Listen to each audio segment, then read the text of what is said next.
Welcome everybody to 52 Living Ideas. It is always an honor and a delight to have Yasuhiko Kimura back.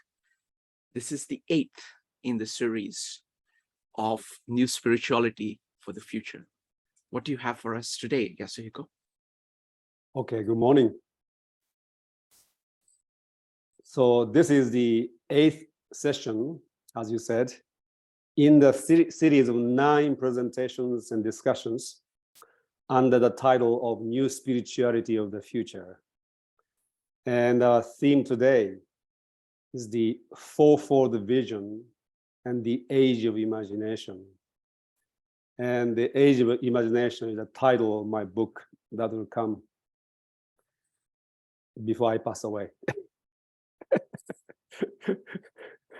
In the last session, I very briefly touched upon the Fourfold Vision, quoting William Blake. He says this in his letter to Thomas Butts in November 22nd, 1802. Now I, a fourfold vision, see, and a fourfold vision is given to me. This fourfold in my supreme delight, and threefold in soft Beulah's night, and twofold always.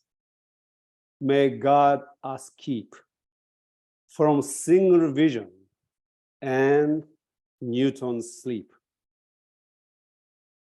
Today, we will delve deeply into it, contrasting and integrating Blake's fourfold vision with Johann Wolfgang Goethe's virtually identical fourfold vision. Nietzsche considered Goethe to be the prototype of the Übermensch. Had he known William Blake, he would have also considered Blake as such. And I regard Blake and Goethe not only as the prototype of the Übermensch, but also as the exemplar and harbinger of the age of imagination to come after the age of reason and modernity. There's a term or movement called postmodern or metamodern, but I deem them both to be the reactionary terminal end of modernity. The age of imagination goes beyond that. In the 6th session, we discussed Nietzsche's pronouncement that God was dead. Then in the last session, the 7th session, we resurrected God, as you remember. And, because they had been like 45 days, let me just recap. So the origination of the current mode of consciousness in the breakdown of the bicameral mind in the Axial Age has culminated in the Age of Reason and Enlightenment and modernity to bring about the technoscientific civilization, which is a remarkable, unprecedented achievement of human intelligence. But with a myriad of intellectual, cultural, and social problems that are essentially unsolvable by the same kind of thinking with the same mode of consciousness. From the spiritual philosophical perspective, the fundamental shift that took place in the origin of consciousness in the breakdown of the bicameral mind was a shift of God's dwelling place, address, from the external to internal. God, the divine intelligence, dwells literally within each one of us. Julian Jaynes, being a secular intellectual, did not see the significance of this. The cognitive error that humanity made was to continue to believe God to be external, and later even to deny God's existence altogether. With the first mistake came organized religions of the world. With the second mistake came materialism, which is anti-metaphysics metaphysics that denied God and the spiritual, and yet unwittingly retained the external authority power mentality, both of which have led to nihilism, of which Nietzsche spoke.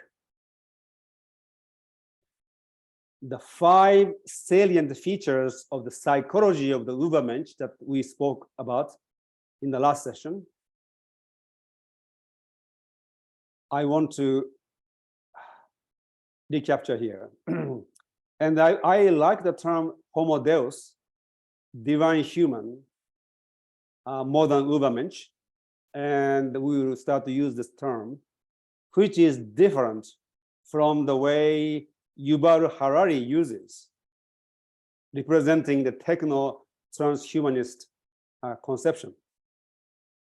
So anyway, so the psychology of homo deus, number 1, be cause, living in the realm of cause, not effect, living in the causal reality, not effect, which means you be the creator.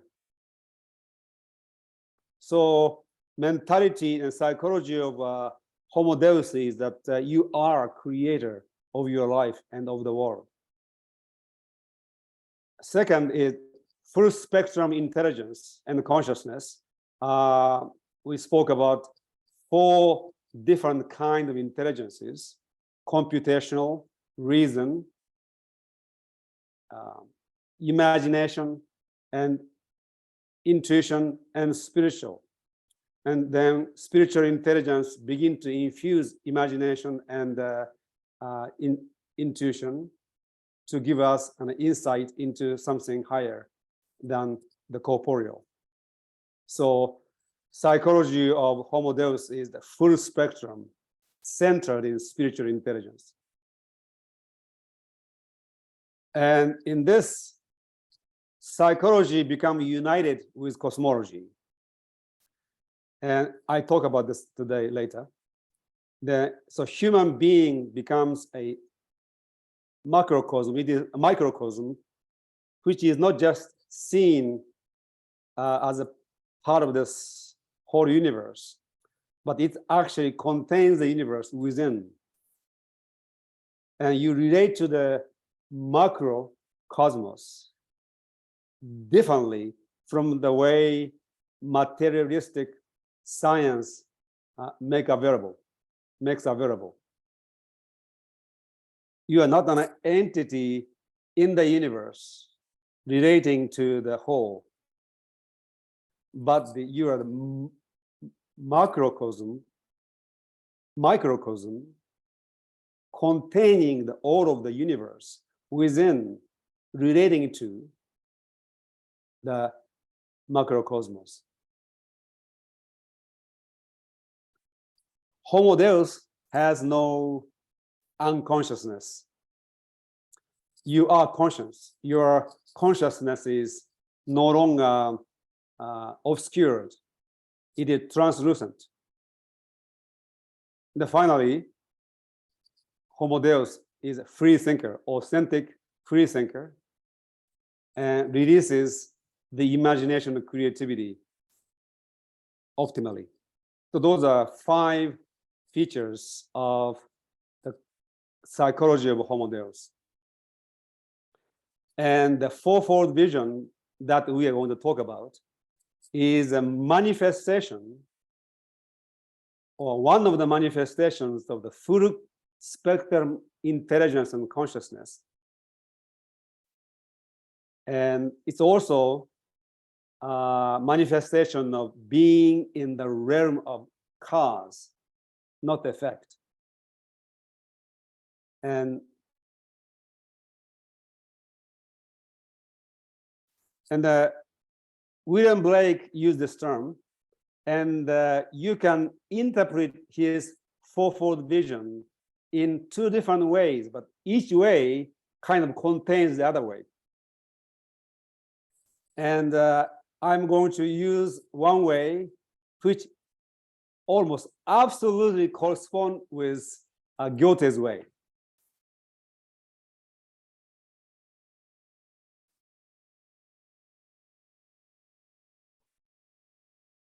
You see,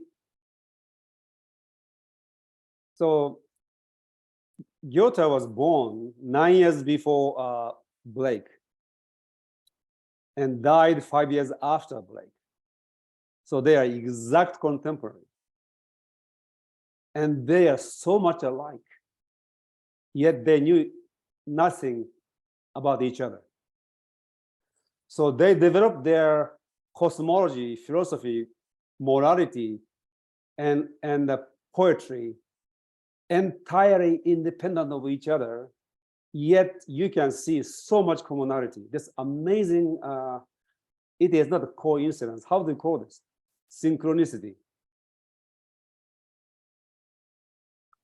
And fourfold vision that we are going to talk about today is explicitly written out by William Blake in his The Four Zoas, and by Goethe in his Faust, especially Faust Part 2. And interestingly, the Four Zoas was not published while Blake was alive. And Faust Part 2, according to Goethe's will, was published only after his death. So there was no way they knew each other's work. It's amazing. So two Übermensch, prototype of Homo Deus, two super geniuses, came up with this fourfold vision entirely independently. And not only that, they had basic philosophy of life.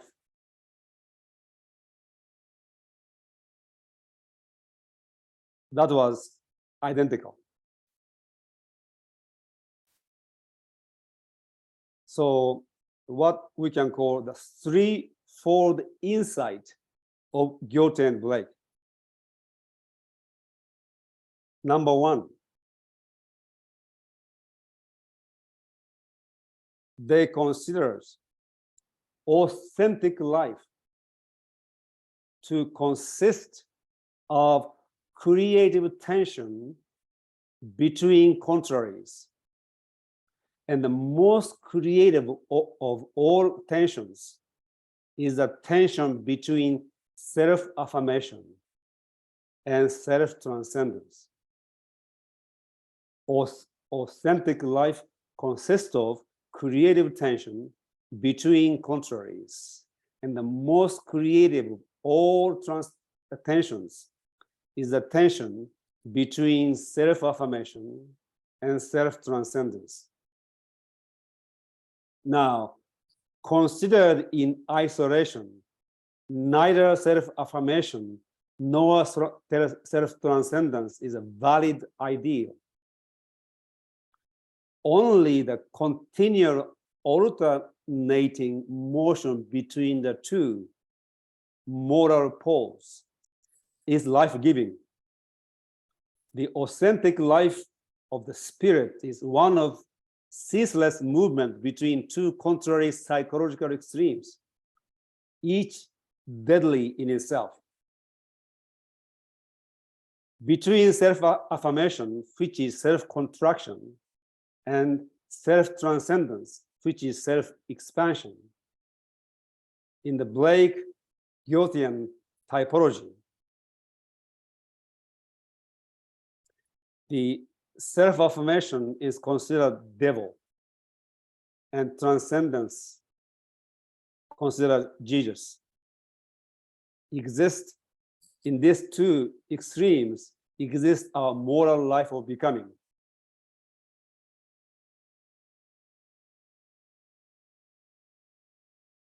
And when there are two affirmations, different kind of two affirmation become contrary, they begin to negate each other. So negation, the self-assertive attempt at annihilating one's contrary, poses a constant threat to creative contrariety. We see that in politics. Democrat and Republican, left and right, they negate each other in their own self-assertion. And that is single vision. In twofold vision, you can see two. In single vision, you only see yourself and you want to annihilate the opposite. You don't allow the opposite to exist. So the most destructive negation are of two kinds, psychological and ontological. That is the suppression of energy, desire, and the denial of becoming, change. The psychological negation, suppression of energy, is rooted in the ontological negation, denial of becoming. And evil stems from the fear of energy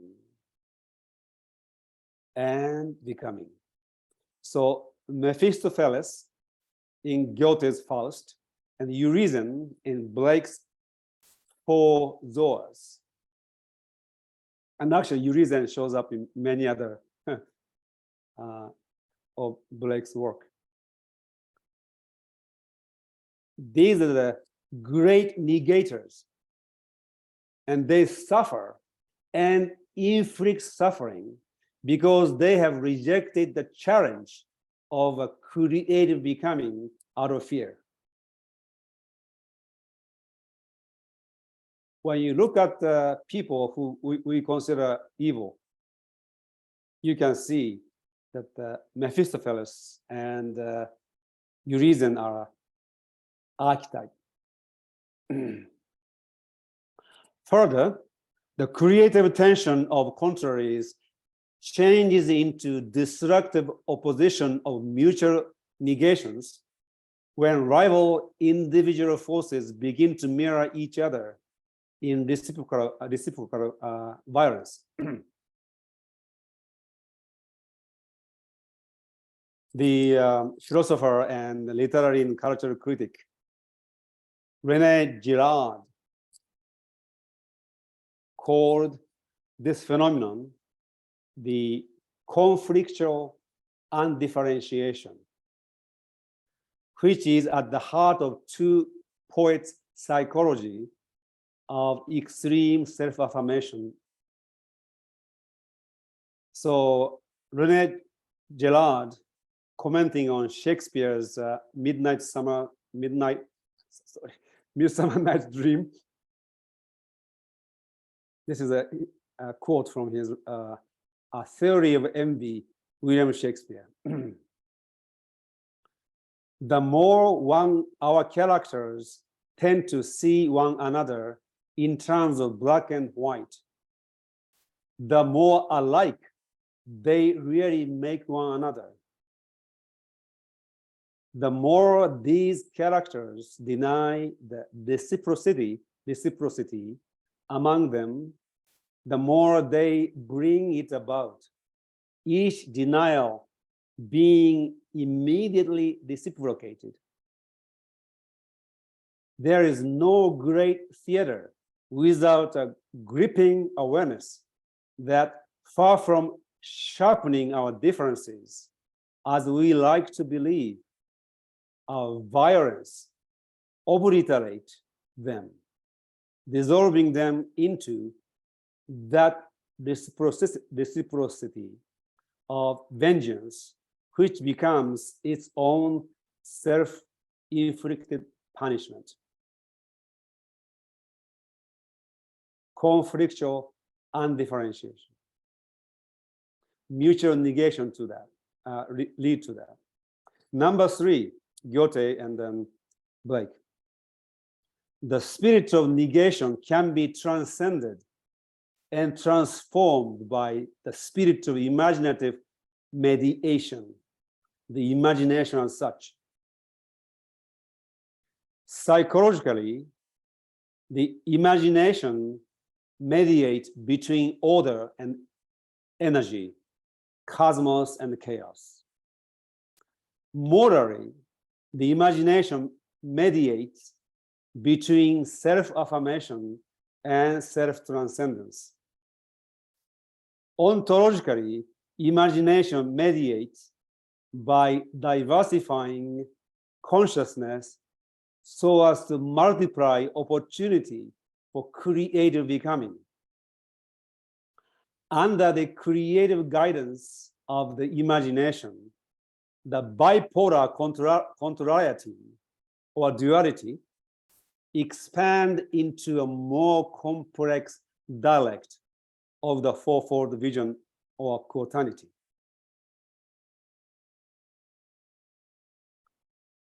So the Faust and the Four Zoas are new modern versions of the book of Job. One of my most favorite book in the Bible. Beautiful, beautiful chapter. So in the book of Job, Job transforms himself from a paragon of religious morality within the paradigm of external God to the realization and direct experience of internal God after having suffered a calamitous misfortune and horrific psychic and physical torment, and after having endured a torturous doubt and agonizing dubitation. In the book of Job, Satan appears only twice, in the beginning, and after forcing Job suffer a torrent of tragedies in order to test Job's faith in God, he never reappears.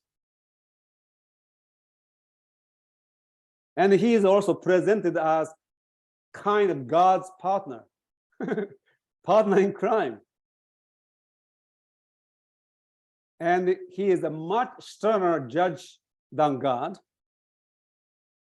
And he doubts Job's sincerity.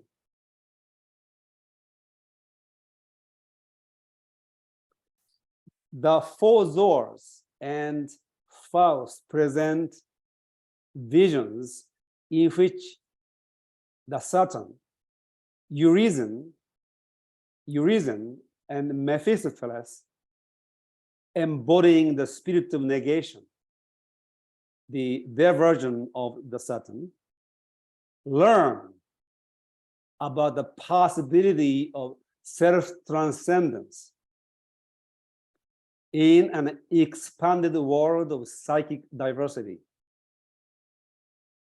So Urizen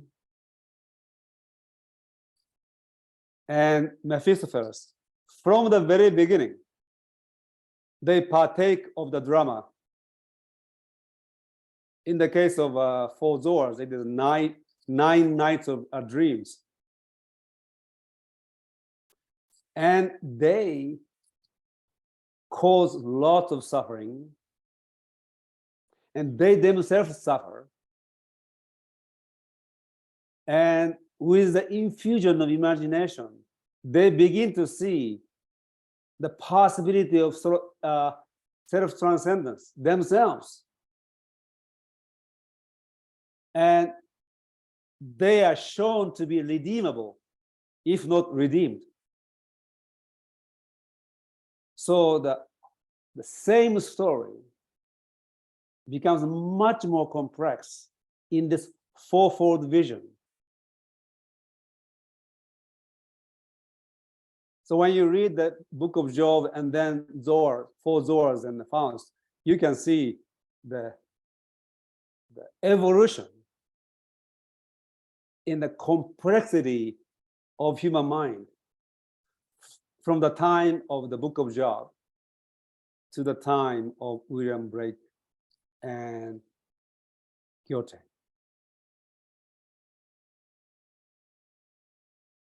And it is important to see in this fourfold vision, in this the mind of Homo Deus, in this complexity, they see the fruitful competition between opposing forces is the law of life in both mind and the world.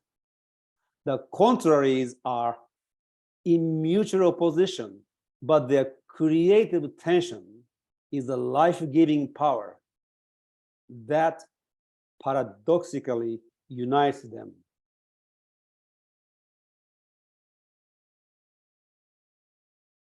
And this is what Goethe calls the authentic pulse of life. Walter Russell called this rhythmic balance interchange.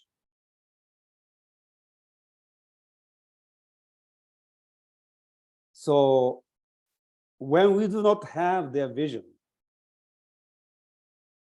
when we see evil, what do? We try to eliminate evil.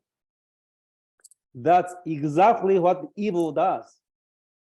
So by trying to eliminate evil in a dualistic mode of thinking, you become evil yourself. Conflictual undifferentiation.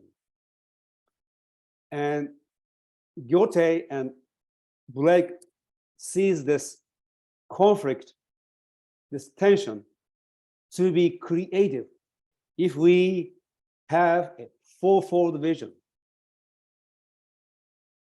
So this authentic pulse of life, rhythmic balance interchange, you can see, for example, in the Taoism, in the complementarity of yin and yang. They are not into negating the other. Their whole purpose is to balance them out. And Tao Te Ching, so I Ching is yin and yang. Tao Te Ching, it has one more element, threefold vision. What happens with threefold vision? The third point begins to have also the poles. And by having those two poles, but one pole is bipolarity is higher ontologically, epistemologically, morally. And you want to find the balance between those two contraries. That is fourfold vision. And in order to keep the balance in the original conflict, you do need this. So when you keep the balance between those two higher poles and then influence the lower poles, it is possible to create an extremely creative and complex balance, which brings forth tremendous evolution and creation. So William Blake, long before he wrote the Four Zoas, in the marriage of heaven and hell, I think he was early 30s or late, I think early 30s. He says this: without contraries is no progression. Attraction and repulsion, reason and energy, love and hate are necessary to human existence. Opposition is true friendship.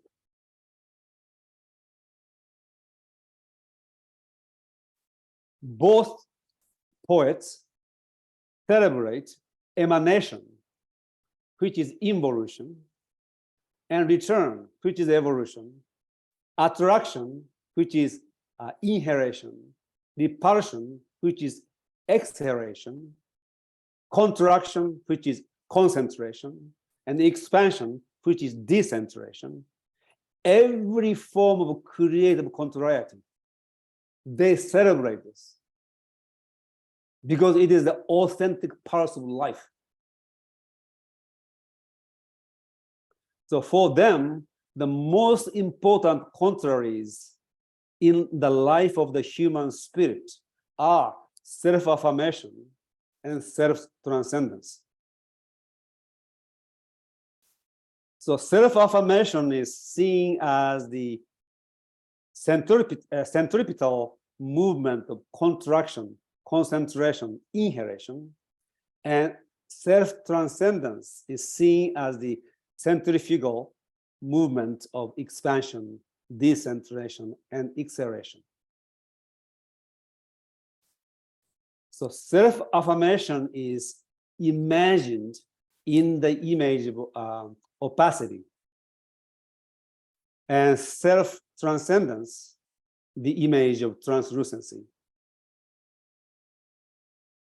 So the authentic pulse of life is respiration, breathing. That is the rhythmic balanced interchange between self-affirmation and self-transcendence, self-assertion, and self-renunciation, self-preservation, and self-surrender. You can see some of the religions, they go on that self-transcendence way back, and it becomes a negation of itself. So extreme self-affirmation is the fixation in being and stasis, and denial of becoming and change. Extreme self-transcendence becomes its own self-denial, and hence ceases to be self-transcendental. Do you understand? When you are into self-renunciation, you are actually asserting it.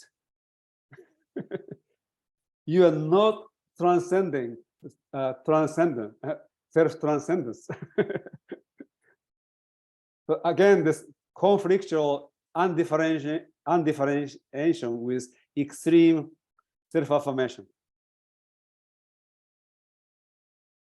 So fixation in becoming and change and denial of being in stasis becomes its being and stasis, yes?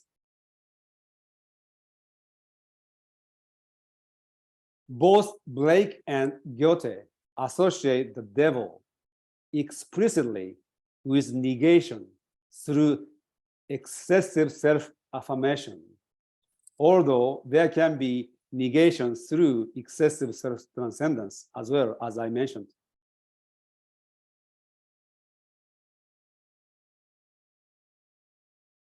In the broader sense, any negation becomes devilish, evil, once it upsets the rhythmic balanced interchange of self-affirmation and self-transcendence that constitute the healthy spiritual respiration, breathing, the authentic parts of life. And as I mentioned, in Blake and the Goethe's conception, devil, the Urizen, and Mephistopheles are humanized. So they are redeemable, if not yet redeemed. And to be redeemed, they must learn to recognize the legitimate claims of energy and of creative becoming through the infusion of imagination. And that is done by their female counterpart.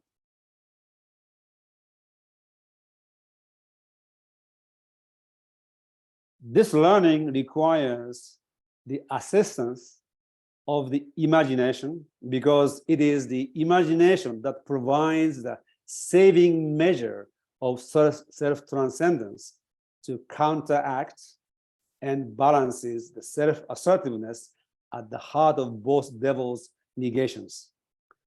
Now, would you be so kind as to put the first page of the visual? Yes. So I put together this fourfold vision expressed by Blake and Goethe. We can call this the holy quaternity of the immortals, or in the word of Blake, the human form divine, Homo Deus. So Homo Deus had these 4 dimensions and fourfold vision. So in the beginning, the dualistic contraries are between Ruva and Urizen. Ruva represent passion, desire, emotion. Urizen represent overwhelming control, reason, like a superego. In the case of Faust, the Faust is the passion and emotion, although he is also very intelligent.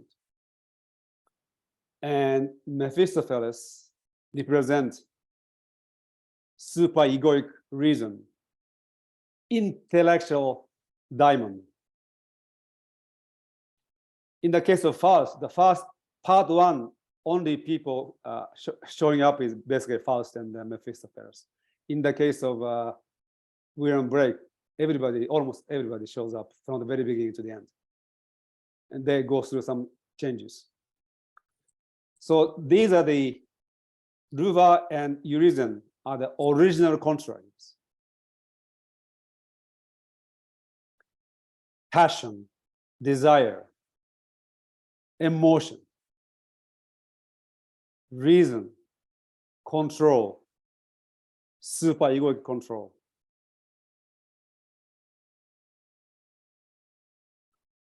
Then they start to become infused by its own counterpart. But before that happens, new, higher contraries shows up, which is Ross or Ursona,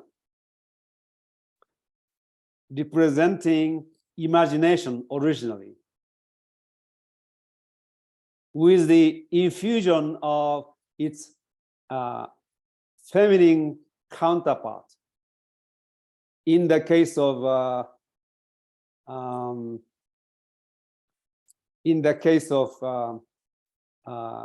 Four Zoas, it is any sermon.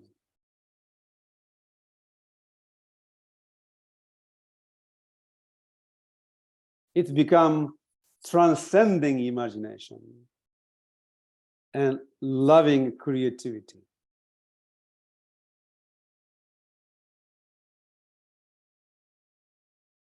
And Ruva will have a counterpart,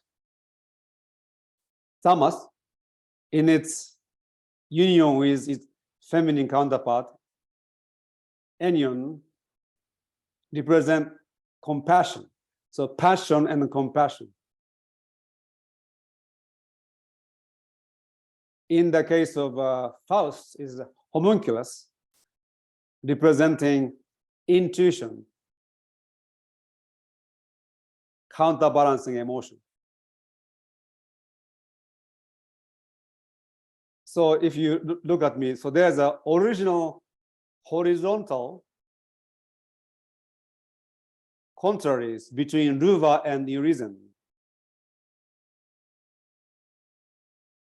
And imaginative element appears which takes on the contrary. And then each of the bipolar of the higher start to create a contrary with the lower. So it is not like this, going like this. Sometimes that happens, but in this particular case, go like this, yeah? 45-degree shift, so to speak.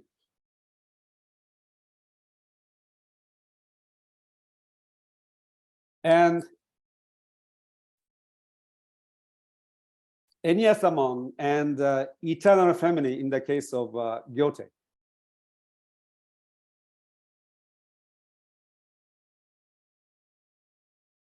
Is the transcendental imagination that infuses all the other imaginative elements in others. And this is a goddess. And in the case of Goethe, eternal feminine is more prominent, but its counterpart is God.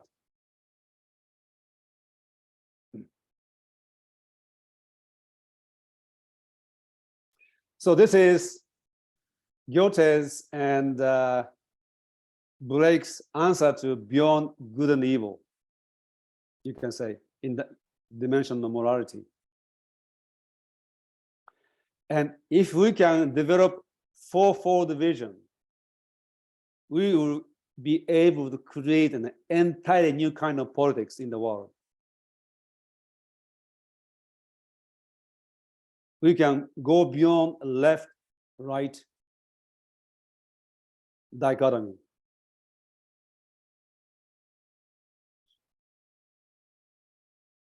Okay, would you, so that's that. Would you be so kind to go back to the, yes, not this one, go back, yes, we'll go back there.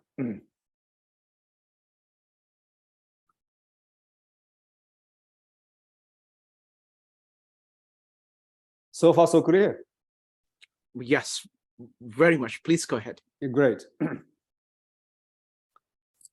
So that's the fourfold vision that was conceived by the Blake and Goethe. And you can get the sense. Somehow you'll transcend ontologically and epistemologically from the realm, dimension, in which contraries exist. And in the higher dimension, you generate its own contraries and create a tension between the two. That tension between the two also, you don't manage, but create a field in which the bottom contrary is also being maintained. So it is a constant dance. Rhythmic balanced interchanges.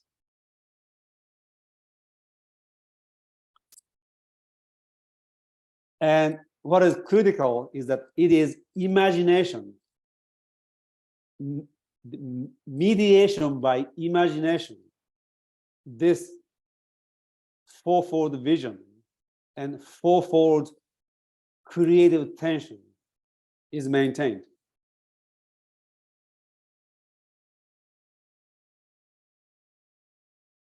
So now, what do I mean by the age of imagination? And obviously, the age of imagination, this title, was inspired by my most favorite founding father, Thomas Paine's The Age of Reason. And he says this in his book, The Age of Reason, chapter 7. There is not throughout the whole book called the Bible any word that denotes to us what we call a poet,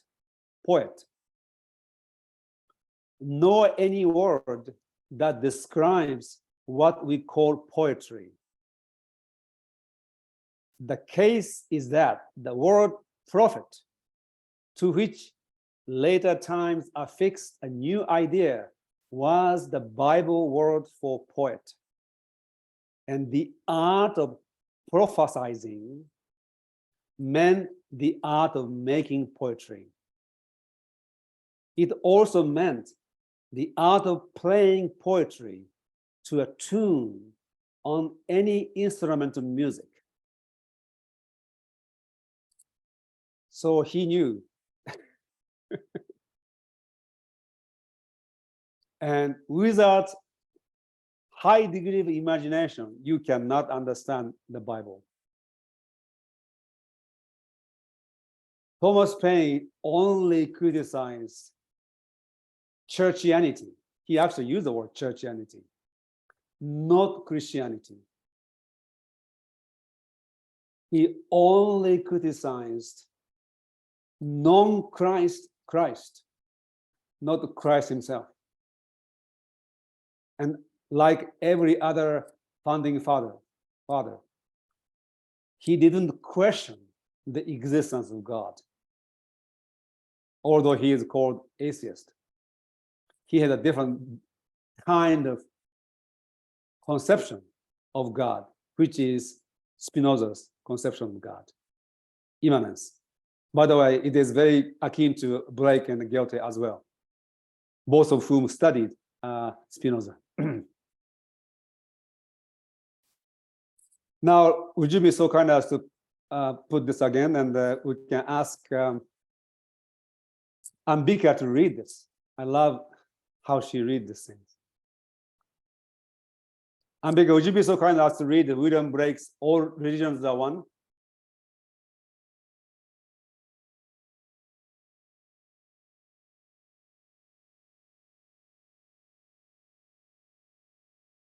Is she there?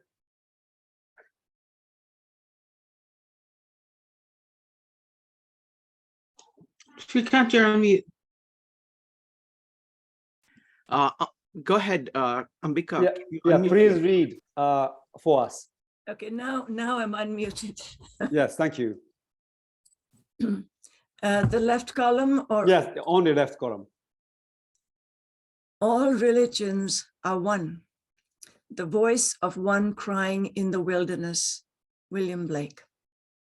The argument, as the true method of knowledge is experiment, the true faculty of knowing must be the faculty which experiences. This faculty I treat of. Principle 1, that the poetic genius, creative soul essence, spirit, is the true man, and that the body or outward form of man is derived from the poetic genius. Likewise, that the forms of all things are derived from their genius, which by the ancients was called as angel and spirit and demon. Principle 2, as all men are alike in outward form, so, and with the same infinite variety, all are alike in the poetic genius. Principle 3, no man can think, write, or speak from his heart, but he must intend truth. Thus, all sects of philosophy are from the poetic genius adapted to the weaknesses of every individual. Principle 4, as none by traveling over known lands can find out the unknown, so from already acquired knowledge, man could not acquire more. Therefore, a universal poetic genius exists. Principle 5, the religions of all nations are derived from each nation's different reception of the poetic genius, which is everywhere called the spirit of prophecy. Principle 6, the Jewish and Christian testaments are an original derivation from the poetic genius. This is necessary from the confined nature of bodily sensation. Principle 7, excuse me. Principle 7, as all men are alike, though infinitely various, so all religions, and as all similars have one source. The true man is the source, he being the poetic genius. Thank you. Would you go back to the original? Okay. Thank you. Thank you, Ambika.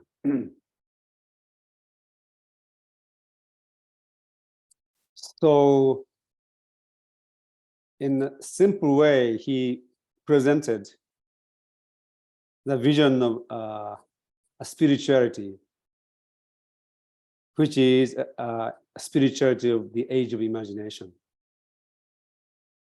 It is not very complex. It is actually very easy to understand. So the new spirituality of the age of imagination is that the imagination is considered as God, the creative, eternal, infinite reality.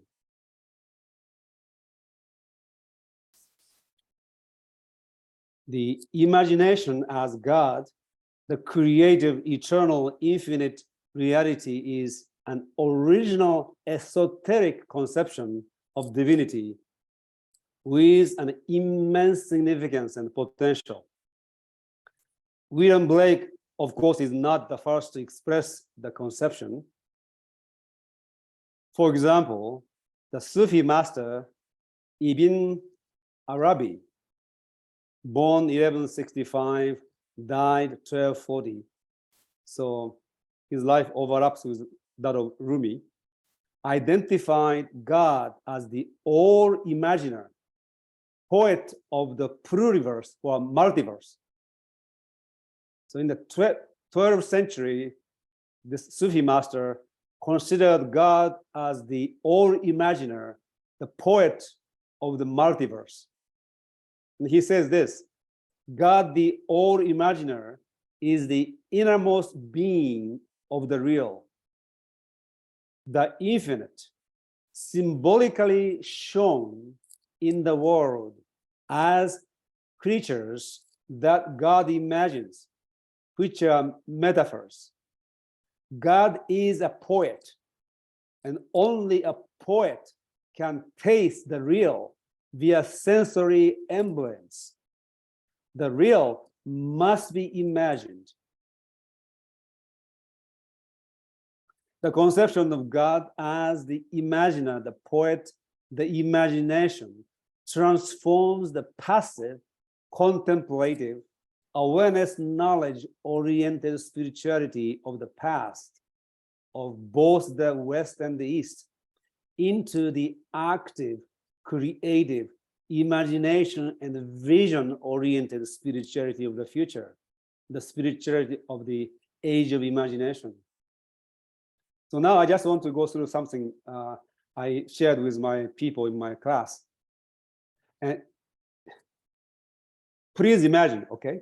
So in Christianity, well, Shrikant, I was just talking about the Gospel of John. In Christianity, in the beginning was the Word, and the Word was with or beside God, and the Word was God.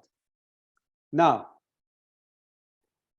what if we reconceive the Word, the Logos, as a divine image or vision, and God as the divine imagination or imaginer?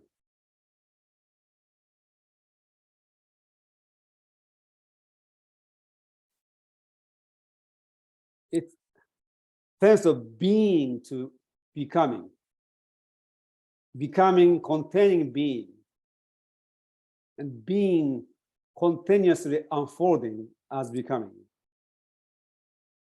Now, in Hinduism, in Vedanta, actually, the ultimate, absolute, eternal, infinite, transcendent reality is conceived as a trinity of Sat, which I call beingness, Chit, awareness, and Ananda, bliss, beingness, awareness, and bliss.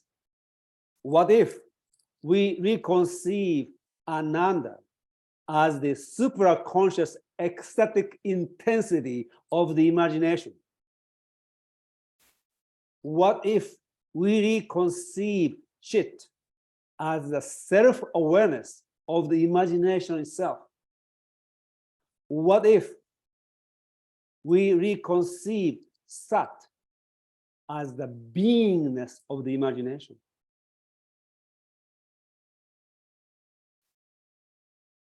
Satchidananda is a trying description of George Gurdjieff's world number 3, protocosmos, or he called it sun absolute.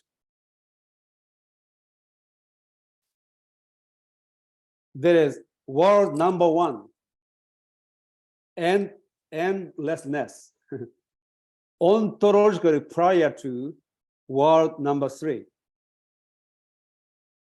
which as the original creator source of the cosmoses and the universes is the pure imagination stream.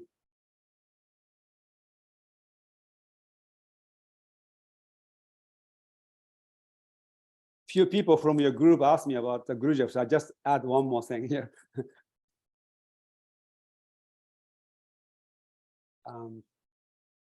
I consider Gurdjieff to be a truly unique spiritual teacher, and his teaching will have so much to say in the age of imagination, but it is also ancient. And Gurdjieff's teaching can be traced all the way back to Zoroastrianism, which was the most esoteric current of Zoroastrianism. How do they call it? Zoroastrianism? Yeah, Zoroastrianism. And Gurdjieff used the term helopas, absolute time, which means the Holy One who is all, which is his translation of Zurvan, the absolute, which stands above the duality of Ahura Mazda, the deity, and Ahriman, good and evil. Zurvanism was considered to be heretic, so it was eliminated from the mainstream Zoroastrianism. But some stayed and absorbed into Sufism. So again, this Zurvan, the Holy One who is all, is the imagination stream. So this idea is not that is ancient. In Taoism, the Tao that can be described, that can be Taoed in words, is not the Tao eternal and infinite. No name designated thereto can ever capture its eternality and infinity. And Tao is virtually synonymous and equivalent in meaning with Logos. Now, what if we suffuse the Tao with the imagination and the power of the imagination? And Tao De means power. So it gains something if you infuse Tao with imagination and in our conception. In Mahayana Buddhism, for example, the Yogacara school, Yuishikishu in Japanese, propounded the concept of Yuishiki, Chittamatra, mind only, the metaphysics of the primacy of consciousness. Now, what if we suffuse consciousness, awareness, chitta or chit, with the imagination? Imagination only. And a great Tibetan Buddhist scholar and my mentor, Harvard Gunsar's book on the evolution of Buddhism is titled From Reductionism to Creativity, Dzogchen and the New Science of Mind. From reductionism to creativity. Buddhism uniquely blossomed in Tibet and China by blending the abstract mathematical Indic mind, Indian mind, with the imaginative Tibetan and cynic Chinese and Japanese mind. The Dzogchen scriptures in Tibetan Buddhism and Kegon Kyo, Flower Garland Sutra, Avatamsaka Sutra, I think in Sanskrit. The Kegon Kyo in Chinese and Japanese Buddhism are such examples. This Kegon Kyo in 1,600 pages in English translation. In Chinese is one of the two most philosophically advanced Buddhist scriptures, the other being the Maha-Nirvana Sutra. But in terms of beauty and majesty, it is unsurpassed. If you have to read one Buddhist scripture, read this. And it poetically unfolds and explicates the Buddhist cosmology of the limitless multiverse, eternally being generated and created through metacosmic creativity and imagination. So there was again the sense of imagination in Buddhism.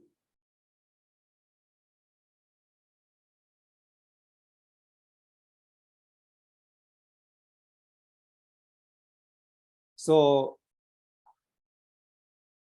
not only imagination mediate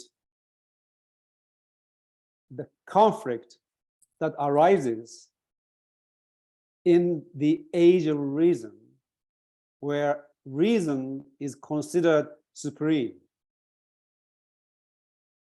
It also gives us an opportunity to solve many of the problems, not only social problems, but also philosophical and even scientific problems.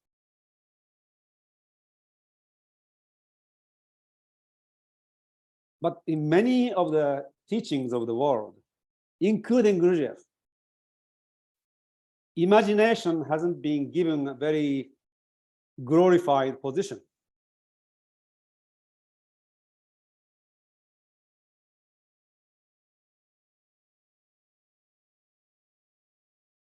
Why?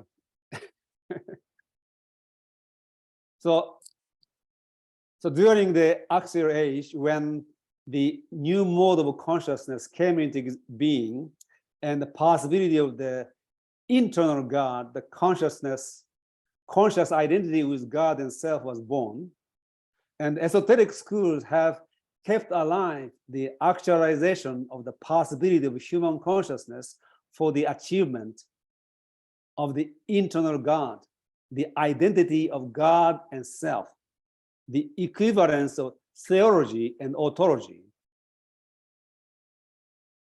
And they have maintained, the esoteric schools maintain the right use of the power of imagination and maintain the supreme status of imagination in their teaching. But there is a wrong use of imagination. And it has become much more prominent than right use of imagination. And therefore, the religions of the world, they do not encourage you to be imaginative. So there is the reality creating imagination of the awakened consciousness based on the awareness of reality. And there is reality conceding imagination of the hypnotized consciousness based on the delusional thought or illusionary perception of reality. So Goethe's breaks and master Ibn Arabi's imagination, or imagination of the awakened being, who is identical, that is identical with God. And Gurdjieff's masterpiece, Elizabeth tells to his grandson, is a remarkable demonstration of the imagination, the poetic genius, which is an example of the right use of imagination. And yet, in the Gurdjieff's teaching, like many other teachings, concept of imagination is used usually in a negative sense. The imagination used in the wrong way, that is the delusional, illusionary, and hallucinatory use, because the wrong use of imagination is categorically more predominant in society.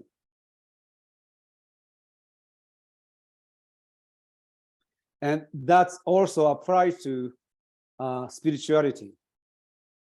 And those of you who have read his book or studied his teaching, he kind of makes fun of Kundalini, called Kunda buffer. Not because he didn't understand the real Kundalini, but he was sarcastically making fun of those people who misunderstood Kundalini. When you go to California, in every town, you have a Kundalini yoga teacher teaching wrong teaching of Kundalini. And wrong use of Kundalini is the cause of faulty imagination.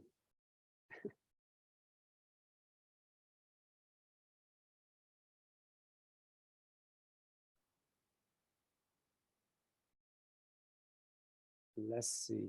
How deeply can I go with this one? So I will just say briefly. I talked about this in my class, but just briefly. So maybe you can open that page 3.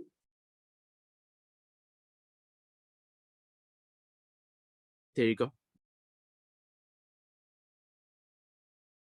Okay. So let me, before I get to that particular one, I just want to talk about a few things. Number one.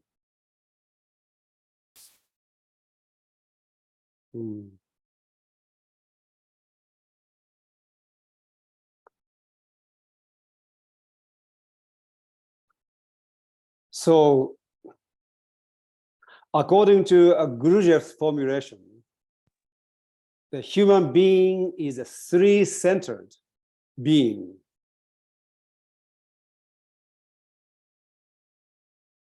And what is called crown chakra, Sahasrara, is not technically a chakra because it is not inside a corporeal energy field of human being. And it is considered to be, according to Gurdjieff, with which I agree, the active center of the three center. And the whole chakric system, the 6 chakras, the subtle body inside the spinal column is considered to be the passive center. And the fourth, Anahata chakra, heart chakra, when integrated with the lower 3 and higher 3, becomes the third center, reconciling or neutralizing center, which is what he calls conscience. So according to law of 3, the 3-centered being, in order for it to be harmoniously integrated, this active center and passive center and neutralizing center has to be in harmony. And what harmonizes is this conscience, Anahata chakra, which is fully developed through the integration of it, of the 3 chakras below and 3 chakras above. And what is happening, the consequence of what he calls the organ kunda buffer, is that the chakric system, the 6th chakra, is not properly connected with Sahasrara, while Anahata chakra is not properly connected with the lower 3 chakras. This leaves the chakric system passively and unconsciously influenced by the planetary forces. The upper 3 chakras functioning suboptimally, delusionally, and illusionary, and lower chakras functioning without conscious guidance.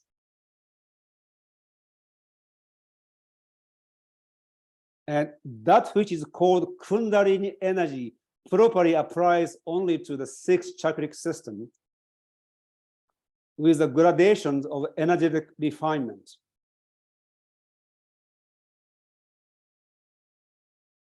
While the real spiritual awakening involves a descending integration, which is emanation of all 3 centers. So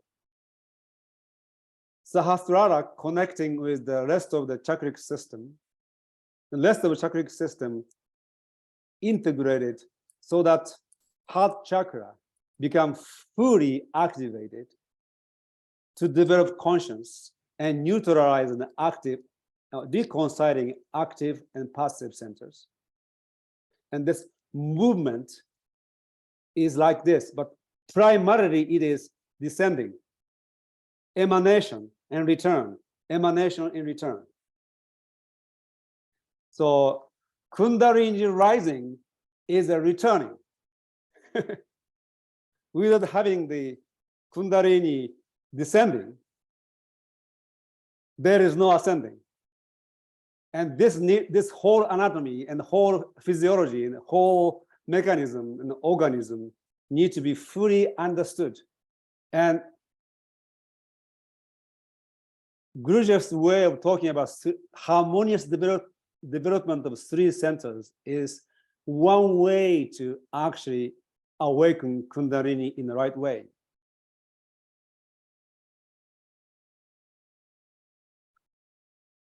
And where does imagination come from? Of course, the highest center,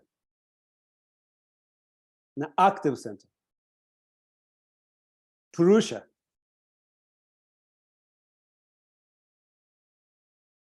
Purusha, through Sahasrara, connect with Prakriti that we are.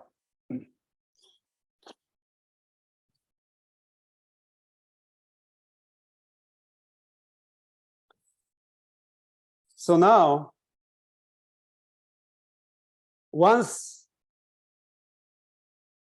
our Kundalini energy is fully activated and we are harmoniously developed human being with fourfold vision,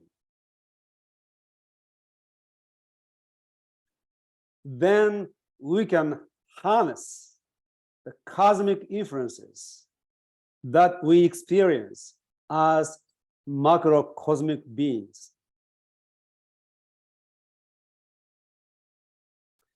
And Shrikant and I had conversation about why contemporary humans are not as sensitive as the ancient. That reason will be explained, and we can regain that sensitivity. So after the scientific revolution, especially after Descartes,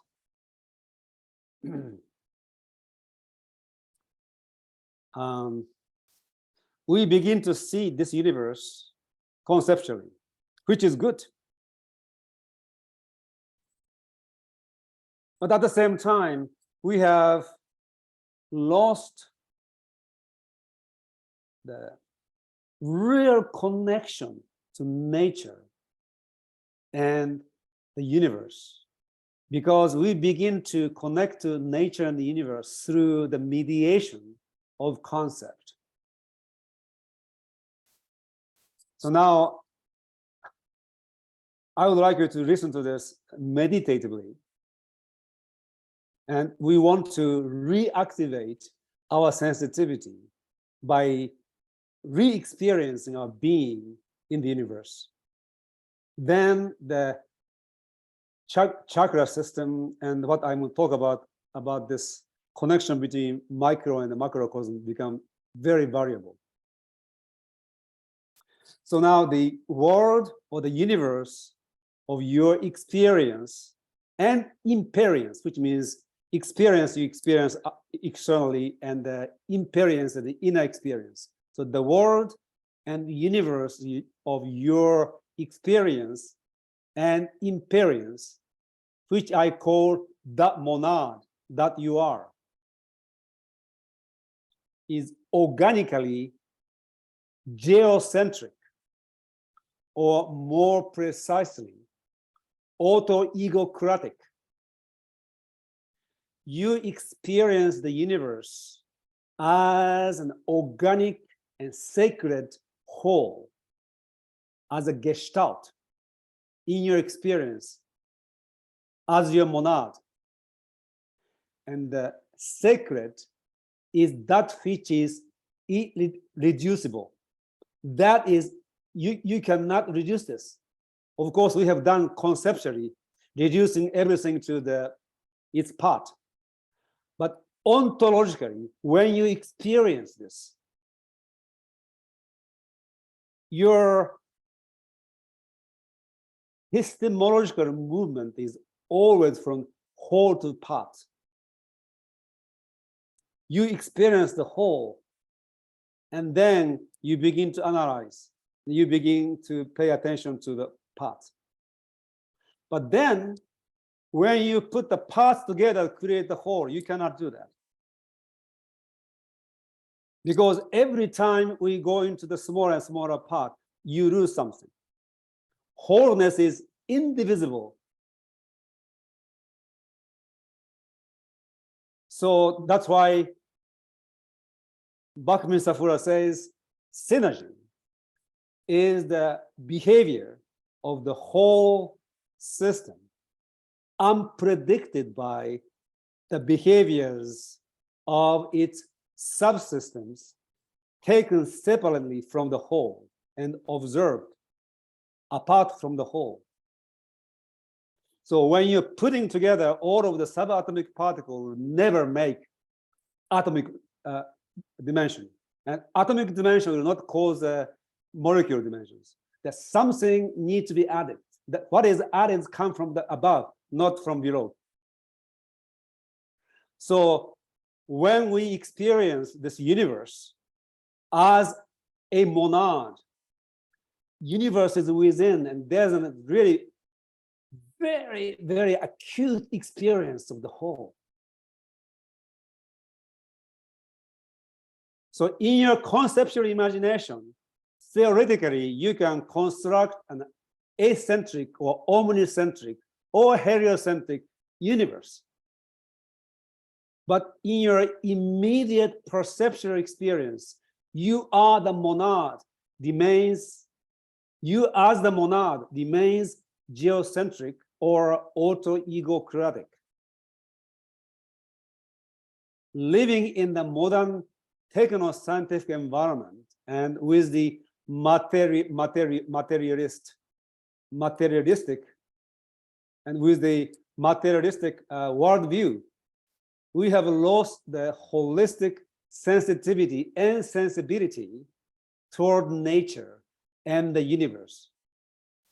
That is the sense of the sacred. So the intimate, immediate sacred experience has a scientifically verifiable basis. So they used to say, as above, so below. You can also say, as within, so without. That is, it is not primitive or superstitious, but scientifically verifiable experience of heightened awareness of the intelligence.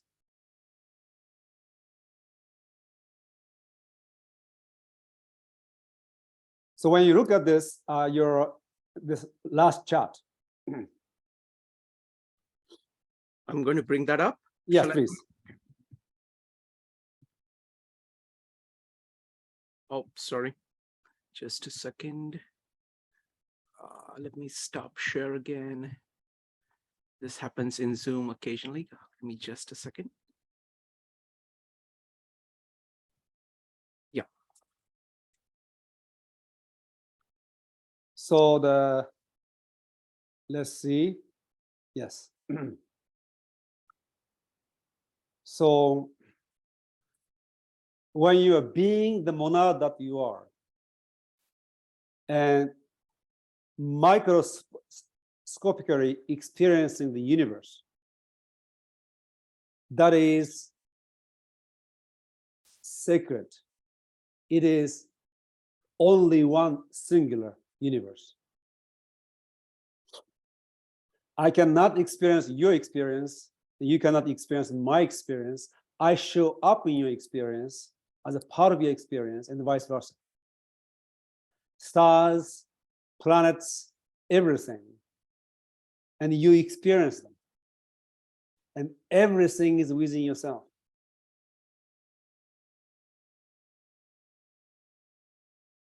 And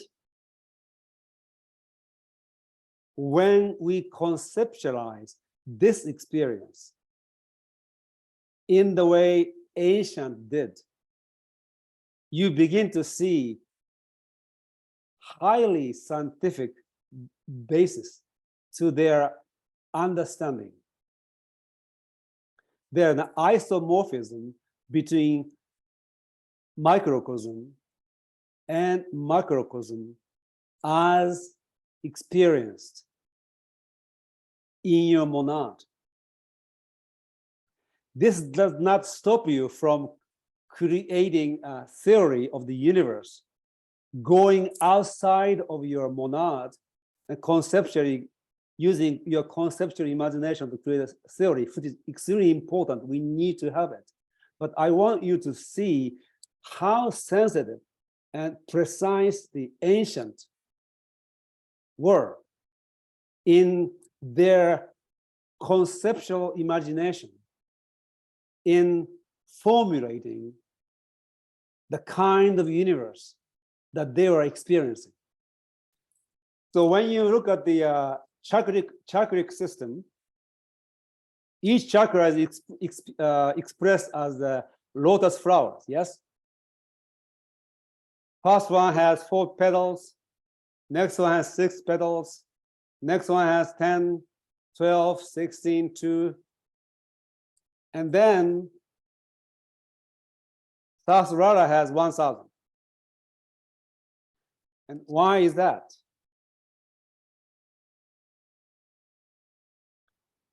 The ancient astronomers, whom we call astrologers,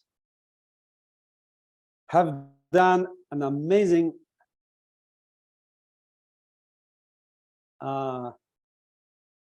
level of thinking and conceptualizing through their acute sensitivity, feeling it. They connected the first chakra with earth, but earth not in this earth, it is a quality of earth. Second chakra, water. Third chakra, fire. Fourth chakra, air. Fifth chakra, ether. And sixth chakra, spiritual. And seventh, divine. Now, they also made a connection between the chakras and planet as experienced in their monad. And the first chakra is connected to the moon. Second, connected to Mercury. Third, Venus. Fourth, Sun. Fifth, Mars. Sixth, Jupiter. And crown to Saturn. Why? Now, it takes too much time to fully elaborate on this, but in the numerology, we study the quality of numbers, and the things that exist as a whole has a structural quality, which we call gestalt. Is a wholeness structure, quality of wholeness structure. That gestalt has quality, and that quality has corresponding numbers.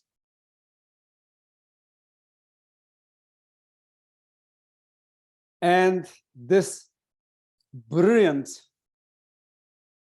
polymathic scientist from Germany, Oscar Hinz, living in India, studying Tantra and yoga, and all those things, discovered the connection.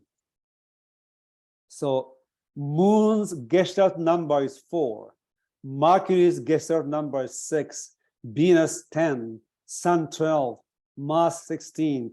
Jupiter 2. Now, Sahasrara and Saturn, 1,000 is not really a number. It's kind of a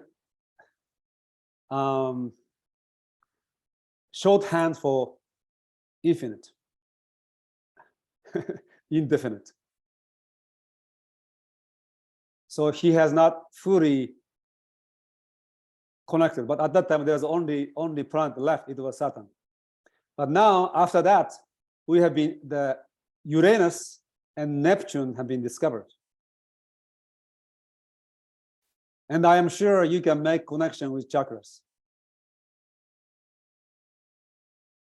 And that's why I believe that there are 9 chakras, not 7 chakras. And 4th and 8th chakra in the 9 chakric system are the what Gurdjieff calls stopinders, which is the center of gravity, and is an additional shock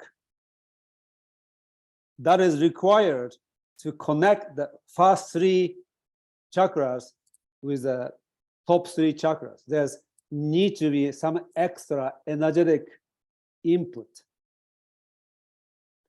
And the 8th chakra is in the same way connecting Ajna and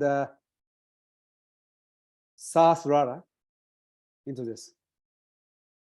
And they should be considered a chakra too.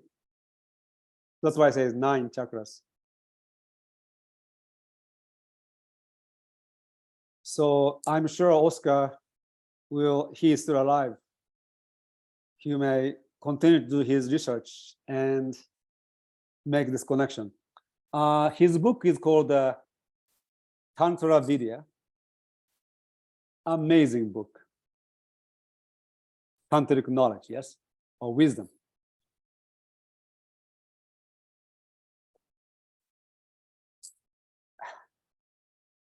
So what this means is that actually the universe is full of meanings. This is a meaningful universe. In the beginning was the meaning.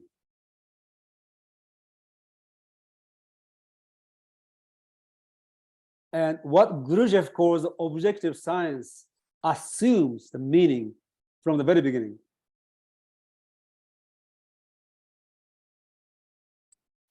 And there's a biologist, I think his name is pronounced Jesper Hoffmeyer, who has been developing something called biosemiotic.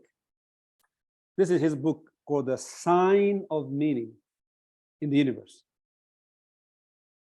And he is discovering that the whole universe is like a semiotic.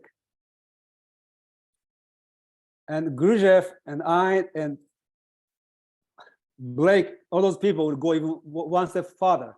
This is universe, a semantic universe. So the age of reason is the age of imagination, and the age is the age in which imagination reigns supreme. In the Hindu caste system, artists will come above the remaining 4, so to speak. They will play most important role. Will regain the sense of sacredness and begin to re-experience the universe in the way the ancient experience, in addition to our conceptual knowledge of the universe.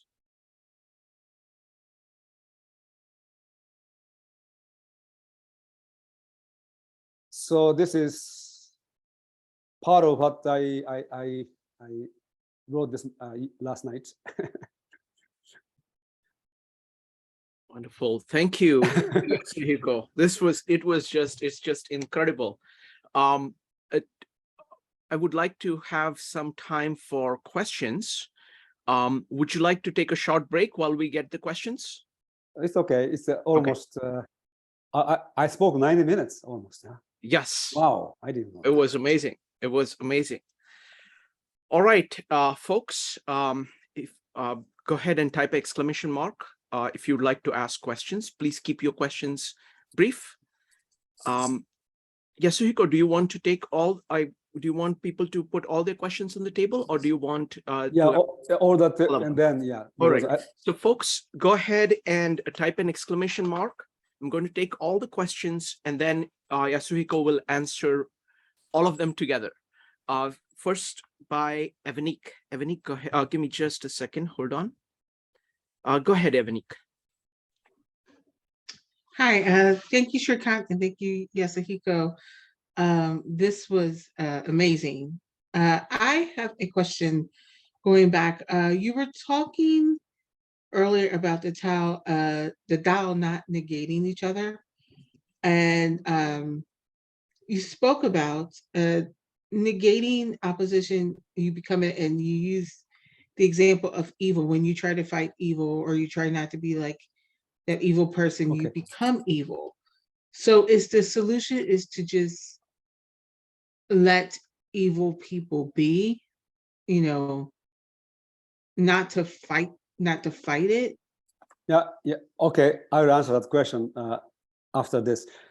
I included Gurdjieff for you. Okay. Good. Yeah, I got the answer. Question. Okay. Yeah. Folks, go ahead and type exclamation mark. This is your last chance for asking questions. So go ahead. We're going to take all the questions, and then we're going to answer all of them together. Next up is Iver. Iver, go ahead. Hi, Yasuhiko. Great talk as usual. I'm curious, in the cosmology you've illustrated, for one to really become aligned with the higher ideals you're describing, I think the person would have to come to terms with their own sense of bias. But I don't understand how they actually do that within the cosmology. It's almost as if I have the imagination, I don't need to worry about my own biases, which I think is blinding. So Okay. I'm curious what you think about that. Okay. Wonderful. Excellent question, Iver. Next up is going to be Rupali, followed by Chang. Rupali. So I have 4 questions. Is it okay to ask all 4? Go ahead. Just be brief and go ahead and ask all 4. Very good. So I'll piggyback on what Evanik said. I struggle with the balance between evil and good, and how not to be sucked into the evil of bad things that are happening. And how is that balance maintained between those two opposites? Say at your workplace, when somebody is pushing your limits. The second question I have is about the examples of extremes, the extremes of self-affirmation and self-transcendence, because it can be negating, and I didn't quite understand that. So if you can give me some examples of how that manifests. The third thing that I want to talk about is imagination. So I had to pull out one of Maria Montessori's quotes, because she says, "The secret of good teaching is to regard a child's intelligence as a fertile field in which seeds may be sown to grow under the heat of flaming imagination." And she says, the child is more spiritually elevated than is usually supposed. He often suffers not from too much work, but from work that is unworthy of him. And so rethinking education, because she is not saying that education is for teaching you math, science, or the part about reason. Yes, that's going to come, but you have to elevate the child beyond that. The goal is not so much the imparting of knowledge as the unveiling of the developing spiritual energy. Wow. And she calls amazing. She calls the child the spiritual embryo, like the poetic genius. Yes. And I mean, it is just a very different way of looking at education. If we say, if you have this fourfold vision and can become the basis or the developmental of the spiritual being as opposed, and we've seen this in Bhagavad Gita, we've seen while reading Gospel of John. And my fourth question is about nature and connecting to nature. So we talked about this last time also. And what are practices in daily life to connect with nature? So I'll leave it at that. Thank you so much. I have to go back and listen to it multiple times to get more. Yes, Rupali, I'm in the same position. It was just so incredible. And I know that it was so dense in presentation. Amazing. Next up, Jang, what's your question? Yeah, it's quite an amazing lecture. My question is, I really like the idea, we're moving to this imaginative world, but it seems in reality, what we see is just the opposite. In America, it seems the artist I see is punished and the high IT technical people are rewarded financially, and we become this very materialized world and we disconnect from nature. And they start this metal work. Kids are absorbed by the computer games instead of interested in the physical world. So that's what I see in reality. So it's just opposite from what's make a healthy life or healthy living. So I really like this idea, and I see that will be the solution, but I don't see how we move into that direction. See, what I see, just the Wonderful. opposite direction we're moving. Thank you, Jane. Great question. All right, Yasuhiko, do you want me to summarize all the questions, or do No, you it's want okay. Yeah, okay. So some of the questions come from misunderstanding, which is my fault because I didn't make it clear.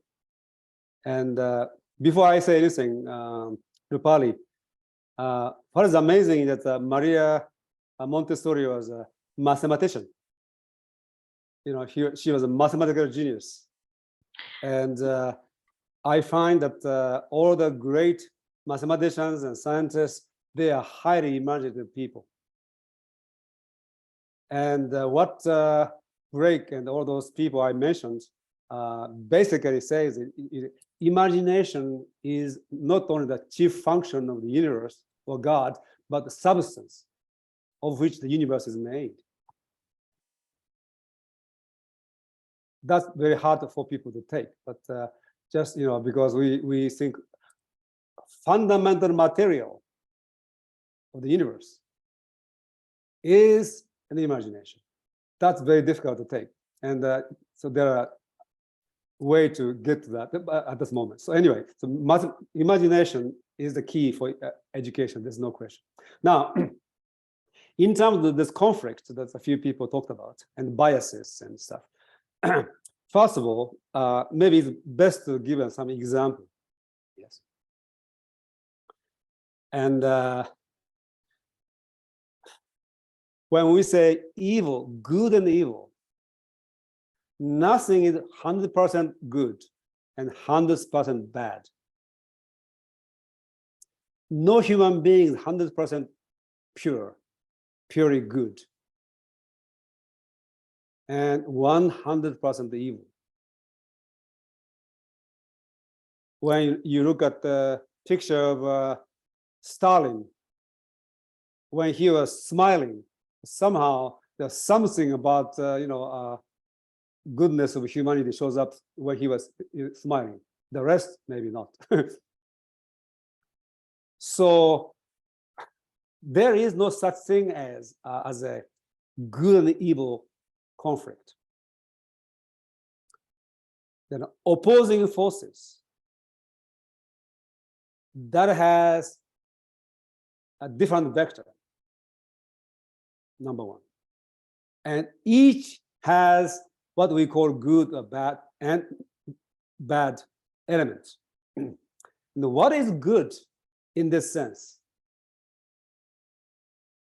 is the balance.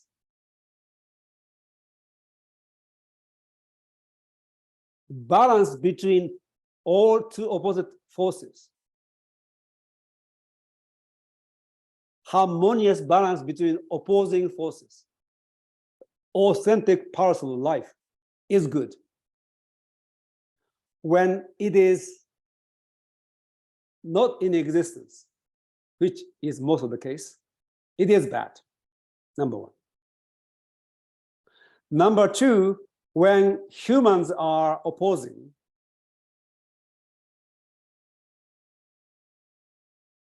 they assert their way, and then they negate opposition's way. That is single vision. And what we call evil, generally speaking, not the way I define, what we call that single vision negation, the spirit of negation that Goethe and William Blake talk about. Spirit of negation is evil. So good is balance, bad is imbalance, and evil is this spirit of negation at all cost. So in politics, there you say we have a left and right, you know. Each party negate the other. Their purpose is to destroy the other party completely. That's single vision, and that is evil. There need to be both left and right. If politics is healthy, you know, there are ongoing arguments, and but somehow there's a balance, and you know, 4 years this party may take over, and the next party somehow going, and some society will be in harmony, dynamic harmony. Today it doesn't exist. What happened in the United States? Fundamentally, left took over. Even people who call themselves right is basically left. Left took over. Nothing wrong with left itself, but it took over. The single vision took over. And when single vision takes over, we call that evil.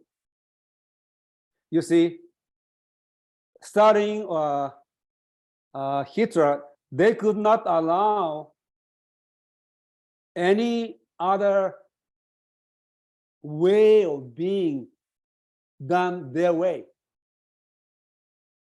So the people who are not willing, they did this, he destroyed it, called it evil. So single vision, the spiritual negation is evil. And some people have that spirit much more than others.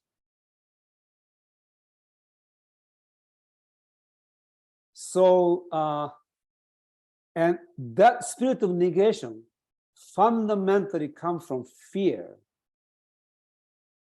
of becoming and change. Look, you want to insist upon your way. Nothing should be different. Becoming means change. So you want to stay there. You need to control. And that is what spirit of evil, negation, and single vision lead to and come from. So there's a fear of becoming. And imagination, you can't be imaginative if you are afraid of change and becoming. Imagination is the force of change and becoming. So Urizen and Mephistopheles, how do you pronounce his name? I only read, so you know I don't know ever know. Mephistopheles, I think, is Mephistopheles. They represent the spirit of negation, single vision.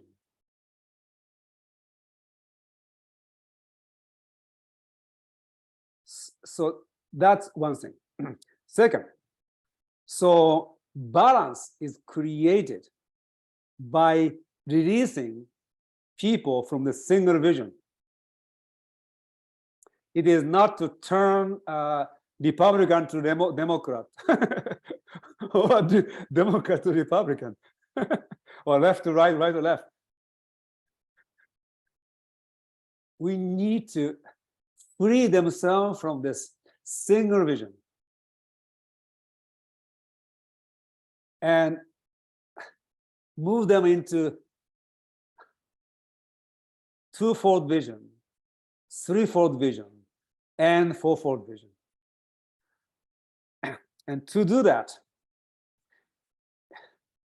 cognitively and existentially, you need to be in a higher level of being. You need to be able to, so you had a single, so let's say right now, you know, I'm opposing, you know, positionally opposing to Shrikant on my screen. Now, and he has single vision, I have single vision. Now, to free yourself from this, you need to have a vision from above. Duality needs to become Trinity. But Trinity is unstable. It needs to have opposite. to have its own balance. So then top is balanced and bottom is help balance from the top.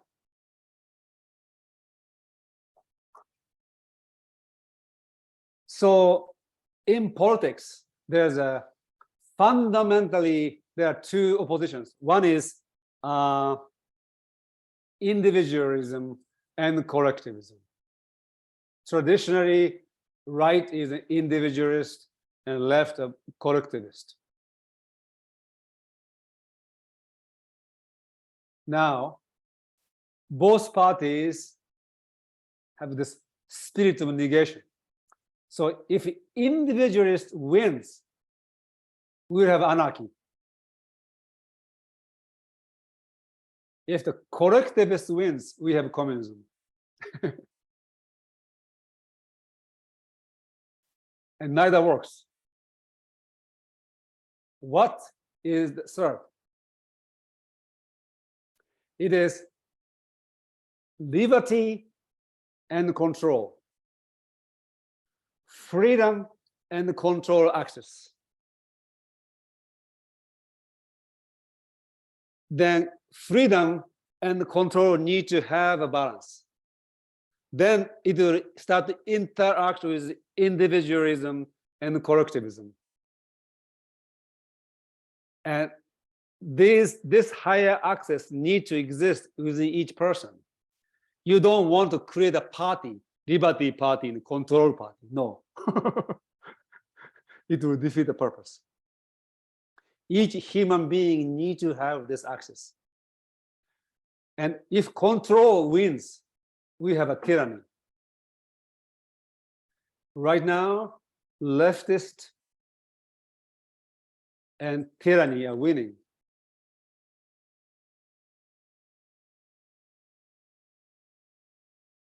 We need to find a way to have a movement toward more liberty. Working with both left and right. And they need to work together, you know. So right now, the single vision predominate in the world. From education to politics to business and academia.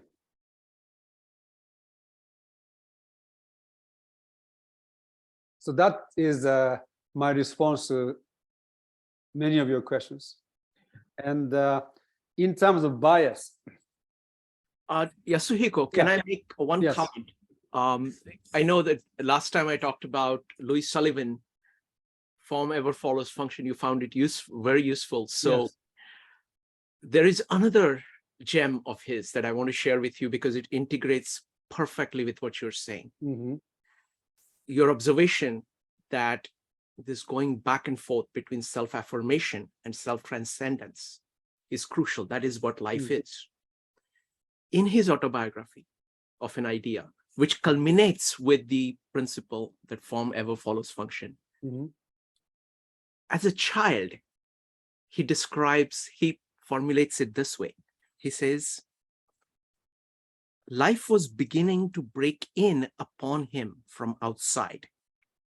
A continuous breaking in from the outside and breaking out from the inside was to shape his destiny. This breathing in and breathing out. And that's really the core of his theme, that is life. Yes. That conversation between the universe and you. Yes. Please go on about the bias. Any question not unanswered? Sure. There are some. One, give me just a second here. The first is, what is the proper approach to evil? That's one. Second is, what are the examples of the extreme of self-affirmation and extreme of self-transcendence, and what do they look like? What is the role of imagination in education? And how do you come to terms with your own bias? Last one was about culture, today's culture is materialistic and not spiritual. So imagination is actually devalued. Mhm. How do we change that? So you can take any of these, whatever you want to do. Wow. In terms of bias, so long as we have a perspective, we will always be biased. So long as we remain in the universe in which many exist, we will always have bias. And what is more important to me is not to have a bias. Than not to have a bias, is to have your unique perspective. So we cannot escape from having a perspective, therefore some kind of bias. But most people do not have their own perspective. What they call perspectives are basically implanted in them. Speaking of education, we go through some, some process of indoctrination, and our perspectives are influenced by the particular indoctrination that we have gone through. It is not our perspective. Very few people have an original perspective, original bias. And to me, the highest state of being human is to have a singular, original perspective. And that's number one. Number two, one of the ways to reach that is, to study different ideas, obviously. Most people try to, like when you say the transcendent unity of religion, there's a book by the title. And then people read many philosophical systems and religions, and they integrate. And then say they're all, unified. No, they don't integrate. Do you know what they do? They absorb different ideas in the paradigm of Hinduism, for example. Because Hindu is a very complex system.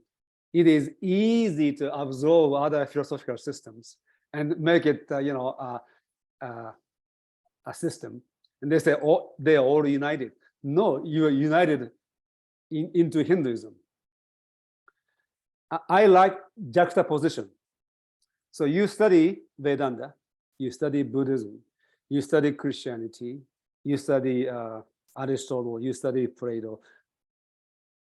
Understand them. You need the imagination to understand them, first of all. You need to go into their world to be able to understand. After you study them, you can juxtapose them. And what happens is you begin to have your imagination. Do not try to integrate them based on something. Let them be. And then you begin to think. And that is a process that we can get to our original, original perspective.